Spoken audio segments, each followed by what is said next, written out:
As far as practice goes, Armani Watts is sick. He won't practice today. Schwartz and Sammy Watkins are getting better, but won't practice today. So look forward to the challenge of playing the Jets. Good football team, well coached, and we've got to have a good week of practice. Time's yours. Let's go first to Darren Smith. Go ahead, Darren. Hey, Coach. Good morning to you. Obviously Election Day is coming up next week. Just your thoughts, your closing thoughts on what you all view as success with what you all are doing with the voter registration that you've done thus far, and then using Arrowhead as a polling location this Tuesday. Yeah. So listen, I'm proud of our guys for having the wherewithal to come up with a plan. And then for our organization, Clark Hunt and Mark Donovan, to work with them to get it done. And I mean, you don't see that all the time. So that respect for the players and the players' respect for our ownership, I think, is very important to have. And so to actually have it here on campus per se, but right here at Arrowhead, I think is a tremendous tribute to all that were involved in getting it done. Let's go next to Sam McDowell. Go ahead, Sam. Hey, Andy, you've obviously had a lot of guys play against their former teams. Just generally speaking, do you feel like you get a little bit of extra out of guys when they're playing against a team that cut them? I suppose. I mean, I don't know that. I think once the whistle blows and it's time to start, I think you kind of put that in the back of your mind. If that was kind of your plan, you're playing and you're playing the best of your ability, and that's what you end up doing. So, anyways, that's what I think.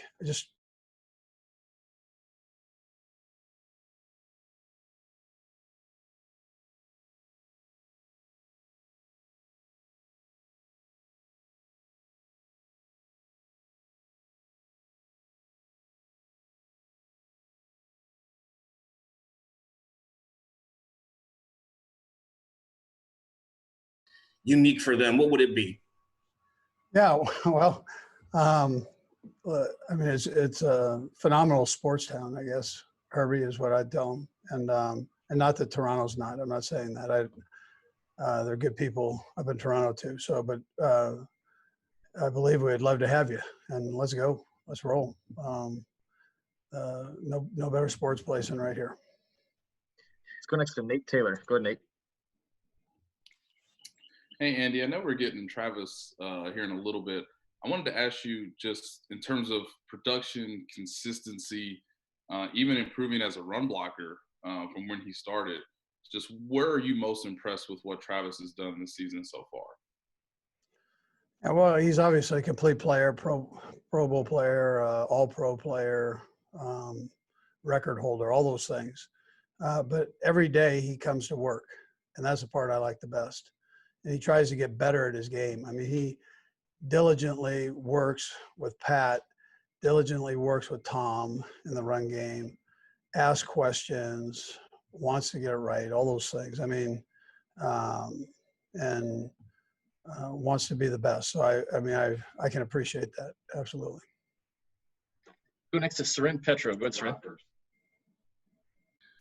Coach, I know Brett's the guy that's handling, looking around what's going on in the league, but just in general, the teams are much more aggressive, it seems, at the trade deadline now. 10 years ago, it was like, hey, it's too far gone. We can't fit them into our scheme. They can't learn what we're doing. But more and more, we're seeing guys do that. Why? Why do you think it is that guys are now able to change teams in season and be effective? Or is it just about maybe young general managers like Brett Veach that are much more aggressive than maybe the old guard?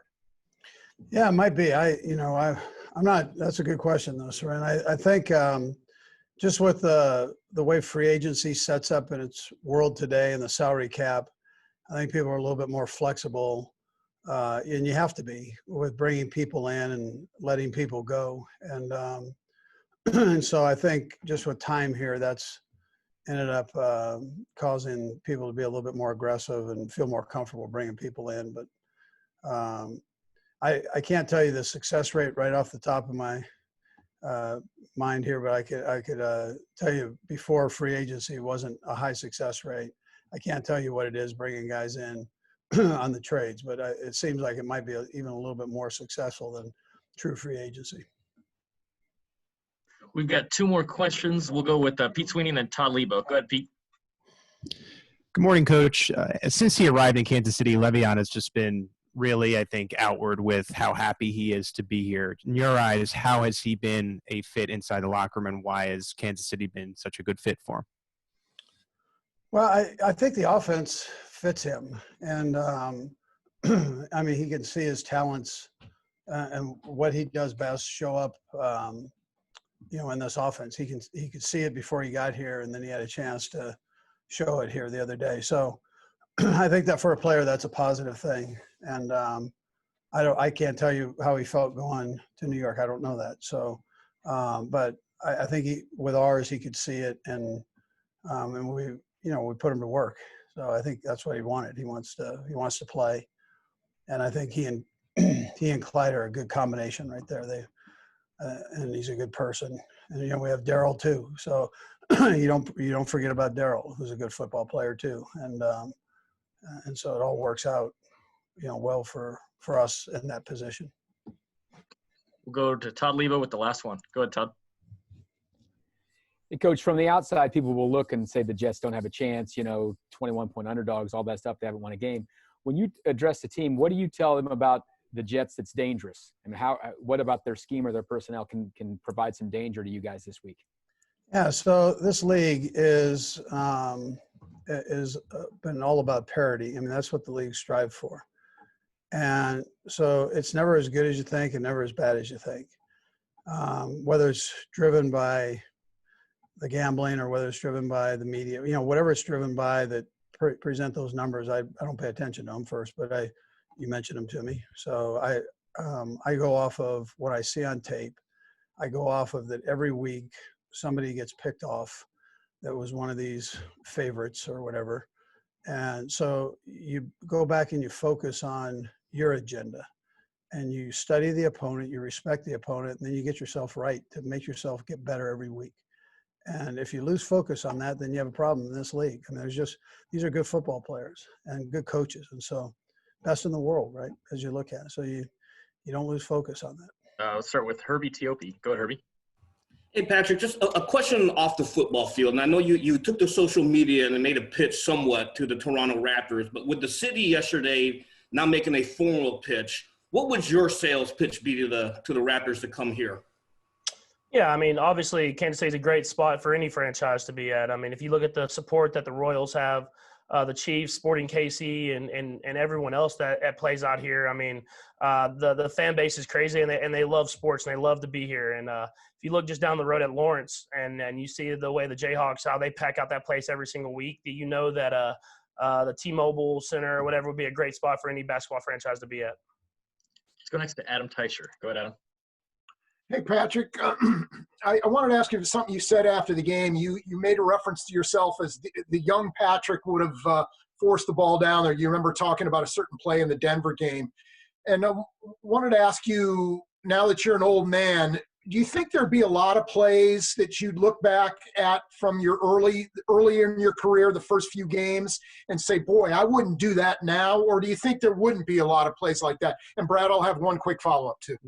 Yeah, well, to answer your question, I think there's plays when I watch back. I mean, you watch back games of me playing early in my career. There's some throws that I wouldn't have made because they were dumb decisions at the time. But there's some throws that I hope that I still do make. And so it's kind of playing with that fine line of being aggressive as you possibly can, but not being overly aggressive. And so I try to look back on every experience and learn from it. And I think there's a lot of positive, as long as some negatives that I can learn from.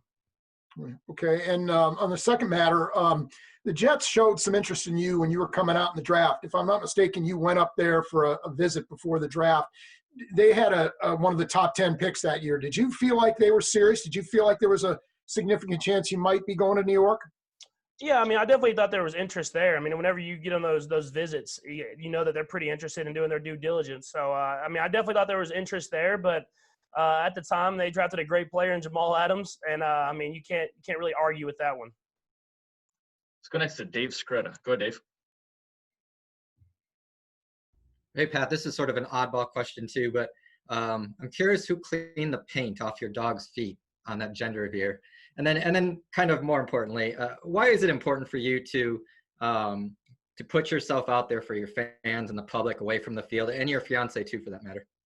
Yeah, well, the paint, it was like this water-based paint, I guess, that they got that was very easy to clean, and it didn't affect the dogs. You know, Brittany's pretty mom-like already with those dogs, so she don't want anything happening to them that way. And then for me, it's just being who I am, and I want people to show that I'm just a normal guy, just like everybody else. I just get to play football for the Kansas City Chiefs, but I'm a pretty normal guy off the field. Let's go next to Pete Sweeney. Go ahead, Pete.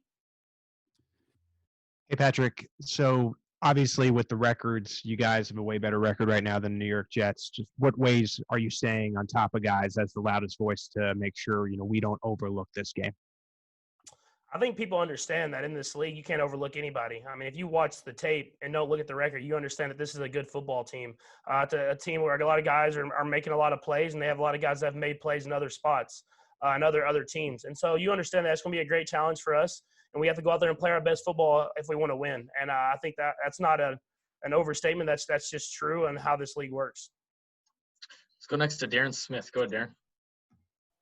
Hey, Patrick. First of all, congratulations on you and Tyron getting people registered to vote and getting Arrowhead as a polling location. But I had a question for you, then I have a follow-up. But have you had a chance to get out and vote yet, or do you plan on doing that on Election Day? And then also, what does success look like for you and Tyron with what you all did? Then again, I have a follow-up. Yeah, well, first off, thanks. And then second off, I have gotten to vote, and I got to send my vote in, absentee voting, and everything like that. And then I think for us to have success is to continue to move forward. We actually are going to be able to meet with Mark here either this week or this next week, and to continue to strive to get more Black-owned businesses the support that they need. And I think it's to continue to get the conversation going up until Election Day, and then even past that with different things that we can help out the community with. And so, having as many people vote is obviously the first step of right now how important this election is. But the next step is to continue to help out our community and help out the people that need the help the most. And I'm glad you said it, because that was where I was going with in regards to, everything happening for a reason. We had the economy, the country shut down due to COVID. We saw what happened to George Floyd. Obviously, you got a chance to speak out in support of Black Lives Matter. Wondering if that hadn't happened, if you would have had the ripple effect that we got right now with you supporting that, you doing the voting thing. Again, as you mentioned, post November 3rd, what is the, how do you plan to continue to utilize your voice and your platform to affect change, not only in the African-American community, but as a community at whole, of which you are a part of? Yeah, I think the biggest thing is keeping the conversation going and then going out and taking action. And I think with this meeting that we're gonna have with Mark, he's already had a lot of great ideas that he's learned from people in the community that are out there firsthand making change happen. And we'll be able to, as the Chiefs, as an organization, go in with our players and do whatever we can to help improve and impact those communities and help out as many people as possible. We have time for a couple more guys. We'll go Nate Taylor and then Soren Petro. Go ahead, Nate. Hey, Patrick. We all know that Travis leads the league right now in terms of receiving yards for tight ends. But I'm wondering, when you watch the tape of your teammate, just what comes to mind beyond just catching the football in the receiving yards? Yeah, I mean, he does it all. I think you've seen it more and more as we haven't had Sherm these last few weeks. He's really stepped up blocking and being that kind of guy, blocking from the backfield and doing stuff like that. And he's hard for defense to account for. And so when you have guys like Tyreek and Trav and these guys that can get mismatches for other guys, it helps out the entire offense. And I think that stuff whenever you don't see these huge receiving yards some games, you don't understand how much they're impacting the game by being the players that they are. Let's go last to Soren Petro. Go ahead, Soren. Patrick, I know you've talked a lot about taking what the defense gives you. That's been kind of a theme in how teams have been playing you. And you just said earlier that there's some throws there that you hope you'll make, right? The bad ones you want to get away with, but there's some throws that are there. How much do you remind yourself? Is it a process of like, now's the time to take some risk? Like, we're down, which you haven't been down much this year, obviously, but now's the time to take risk versus like maybe having to settle yourself down and remind yourself that, hey, we're up big, or everything's going well? How much is there like an internal conversation about risk reward? I think it's before every single drive and it's before every single play. You have to know how the game flow is. If you have momentum in your favor, if you have a big league, or if it's a tight football game, and you have to make those decisions, split-second decisions, and decide if you want to take that risk or if you want to take the check down and just try to do whatever you can to keep the chains moving. And it's a battle that I have with my nature. I want to throw it and take the risk every single time. But games like the other day when we were up a lot of points, you've got to realize that you don't have to take that risk whenever your defense is playing like they are, and special teams are doing what they do. And so whenever we get in these tight situations, I'm sure I'll be able to take the risk and be able to flip it right back around. With that, we'll get started with Nate Taylor. Go ahead, Nate. Good to see you, Travis. Actually, Patrick just mentioned this, but I know you would love to have Sherman out there with you in the huddle and on the field, but given his situation, what was it like to go through the game plan involving Buffalo to be sort of that fullback, H-back, out of the backfield blocking, and how much pride do you take in excelling at that when everybody knows how good you are as a receiver? I mean, it's at the tight end position, you're asked to do so many things. Play a lot of different positions, essentially. You'll see me split out wide, singled up like a wide receiver. Like in the Buffalo game and previous games, you see me in the backfield. I've also played inline tight end to the kind of like the H-back tight end, or the adjuster, as we call it in this offense, to where you can just kind of move me around and put me anywhere. But it's prideful, man. It's prideful. I'm technically the utility guy on the field. Whether you need a plumber or electrician, man, I'm here for you. And whatever the coaches and the guys on this team need me to do, I feel like throughout the week I hone in on those fundamentals. I focus in on my job and what I have to do to help make this offense click. And whether it's playing fullback, playing wide out, or getting back there and running a wildcat and playing QB, I'm ready for it all, and I get excited for it all. And it's a thanks to my coaches for giving me the opportunity to showcase my skills like that. Let's go next to Blair Kirchhoff. Go ahead, Blair. Travis, the plumber and electrician role, is that something that's evolved, or have you always felt that way? Oh, the tight end position has always been that guy. I think over the course of probably the last like 10 years, I kind of mentioned this the other day to somebody. It was I think 2011, 2013, where Gronkowski and Jimmy Graham had those had like the blow up year where they both had like 1,300 yards or 1,200 yards and over 10, 12 touchdowns apiece. I think Gronk had like 17 that year. They had one of the best years ever as a tight end. That really brought attention to the position. And what it did league wise and in the college ranks is it made offenses think that, hey, I got an athletic guy. I can go ahead and put him in these positions and have some success. And it just keeps evolving more and more every single year. And it's a prideful thing. If the more I can do is to help the team, the more I want to help the team. And that's just the mentality that you have. Let's go next to Steve Walls. Go ahead, Steve. Hey, what's up, Travis? Coach Eby said that last week. He said last week that Clyde and Le'Veon are like thunder and lightning. After you see these guys together, which one is thunder and which one is lightning in your eyes? I was just trying to differentiate the two, man. They're both kind of got the dual threat thunder and lightning package, man. And it's just the ultimate weather storm out there. And with the different types of runs that we have built in for them both, they can give you that 1-2 punch, or they can give you thunder or lightning, whichever one you want on that play.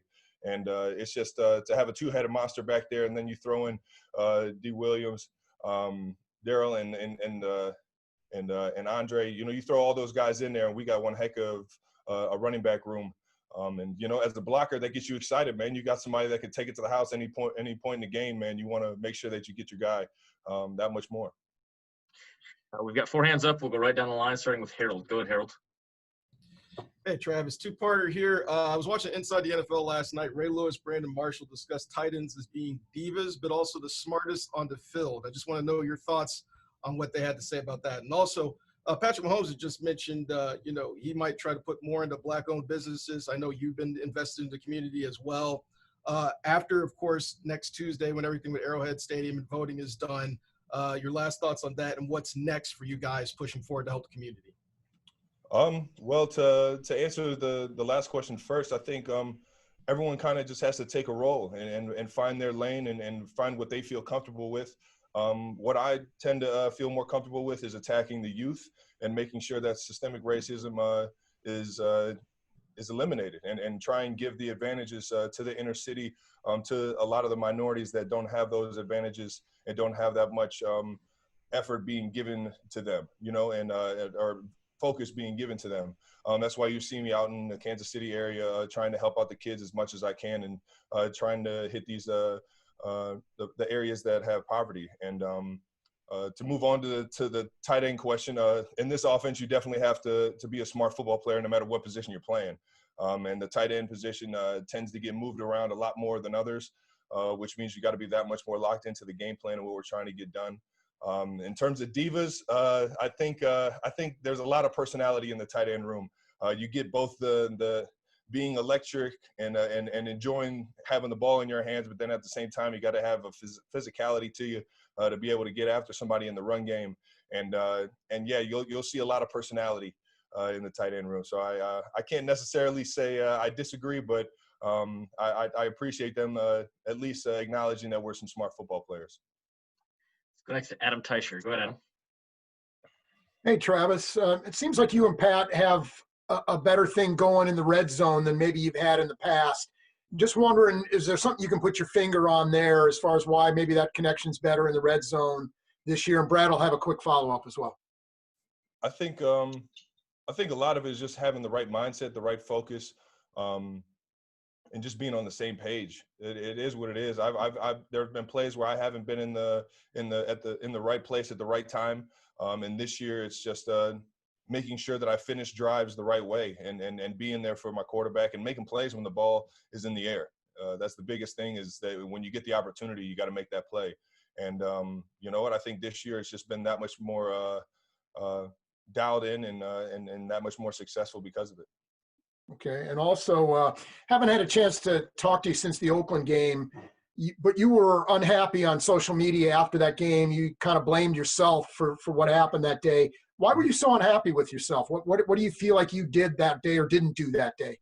Well, definitely have moved past it. I still get frustrated watching that film. Towards the game, I got a little frustrated trying to make more out of a play than what it was, and I was running routes that weren't called, and then I screwed the team doing it. Stuff that you won't see on film, you won't see on the stats, but something that I took personal, and it was just me being frustrated and trying to be there for my quarterback, doing the right things, which I wasn't doing, and I just got to play within the system and run the plays that are called. We have a lot of freedom in this offense to try and kind of go out there and make plays, and it's had its history of having success. Sometimes it works, and at that point in the game, I just there was no leeway. I couldn't do that, and I screwed the team because of it, and ended up Pat throwing a pick and the ball going all the way down to the 2-yard line, and you know what? It put 2-score game, 16 points. It's not just a 2-score game. You got to put up 2 extra or 2-point conversions and things like that. So it's just learning, even though it's year 8 for me, still trying to make sure I'm not doing too much and being myself and helping the team instead of hurting the team. Go with our last two, Todd Lebo and then Soren. Go ahead, Todd. Travis, how do you avoid overconfidence when you have a team like the Jets who haven't won coming in? In what ways are they dangerous? I mean, what do you have to be aware of?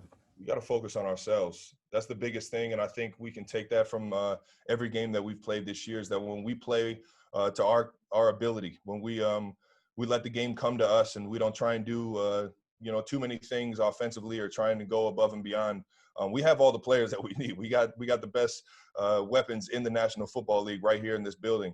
And when you have that, plus the quarterback that can sling it around and get the ball in everybody's hands and make the right plays, make the right decisions, you just gotta kind of trust the scheme and trust what you're doing is good enough, and play your tail off. And as long as we focus on ourselves and how we play the game of football, got a lot of confidence we'll go in and take care of business. Go to Soren with the last one. Go ahead, Soren. Travis, a lot of conversation about how defenses are playing you guys, that they're wanting to take the top away, and Patrick's been, making the smart decision and taking what they're giving him and everything. But your numbers, are typical Travis Kelce numbers, right? The very good numbers. What are they doing? Are they anything different that they're doing to you, or why you're still putting up the normal numbers? We got a lot of weapons, and you have to be able to cover everybody. You can't just focus in on one guy because Pat's known for moving the ball around and getting it in everybody's hands. And I think a lot of that has to do with the play calling and the design of the schemes week in and week out to put us all in positions to succeed. And I think from there it's just kind of getting lucky with what the defense is presenting and just being there for Pat whenever the void is there and the ball's in the air. All right, we'll start first with Harold Kuntz. Go ahead, Harold. Hey, Dan, you've kind of lived up to the Dirty Dan reputation recently, and you kind of had some flair to it recently with some one-handed interceptions, 9 tackles the other day against Denver. Just, I guess in general, what's kind of gotten into your play recently? You really stood out. So what's really got into you? And then Tyrann Mathieu said you study a lot. You're a student of the game. You deserve it. So what do you think of those comments as well?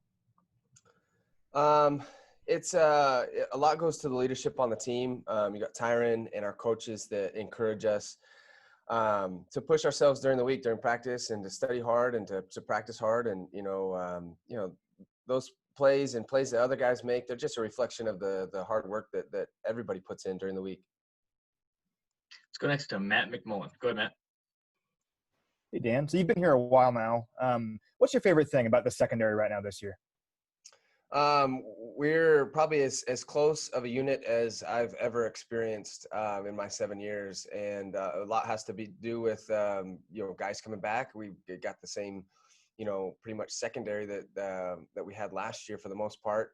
And, we know each other really well. We've been playing together for a long time, a lot of games now. And I think, there's a lot of continuity there. Let's go next to Nate Taylor. Go ahead, Nate. Hey, Dan, why do you think Steve Spagnuolo is a good coach, or better yet, a good teacher in terms of relaying information for that week's opponent? Yeah, he's very detailed, and I love his meetings. It's just packed full of information.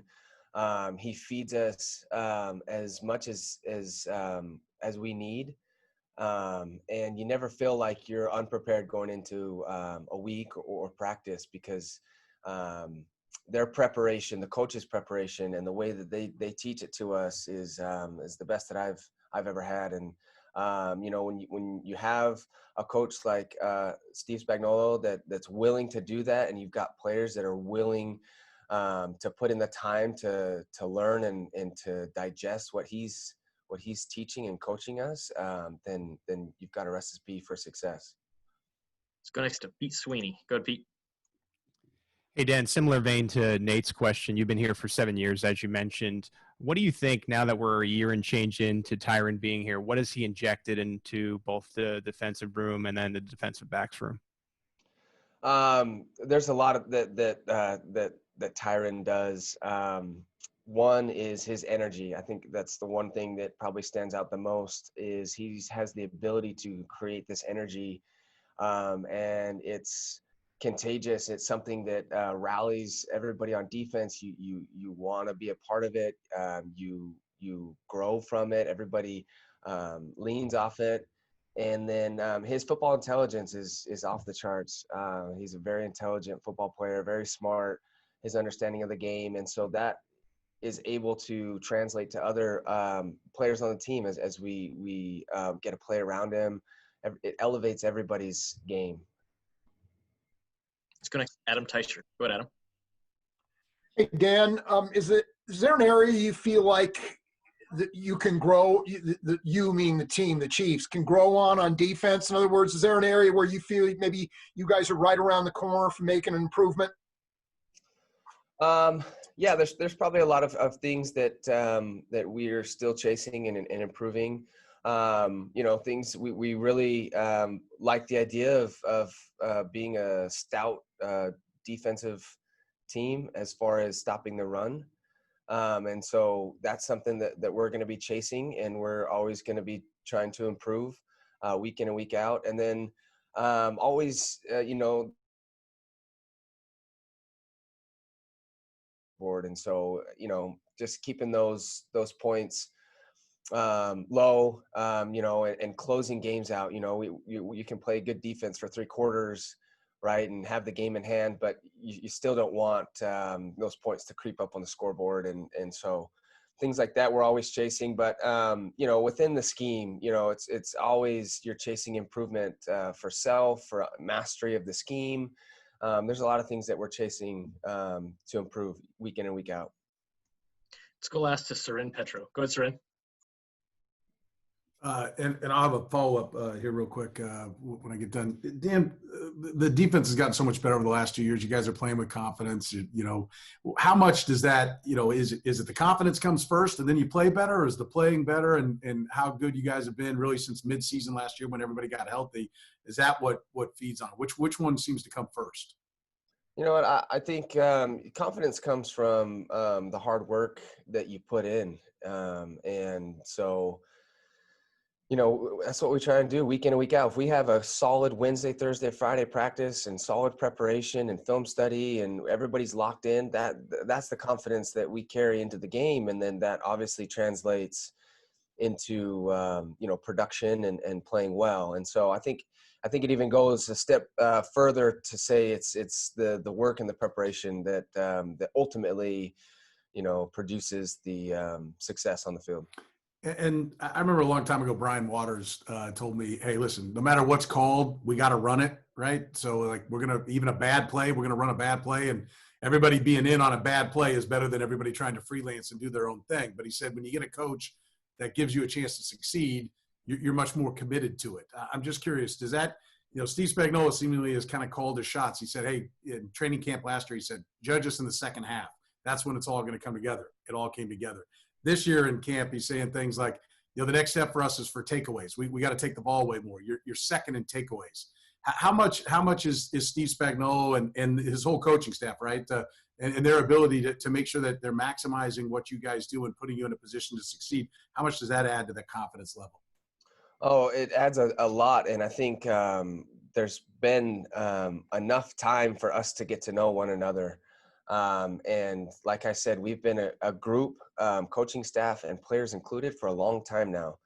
And so we're very familiar with one another, and the coaching staff does a really good job of, like you said, putting guys in a position to make plays and preparing us so that when we do go out there that we have the tools in order to make plays. And, you've probably seen that as a result of all those turnovers. And, we're just going to, what Spags has been preaching to us is improvement, and we're going to do that week in and week out.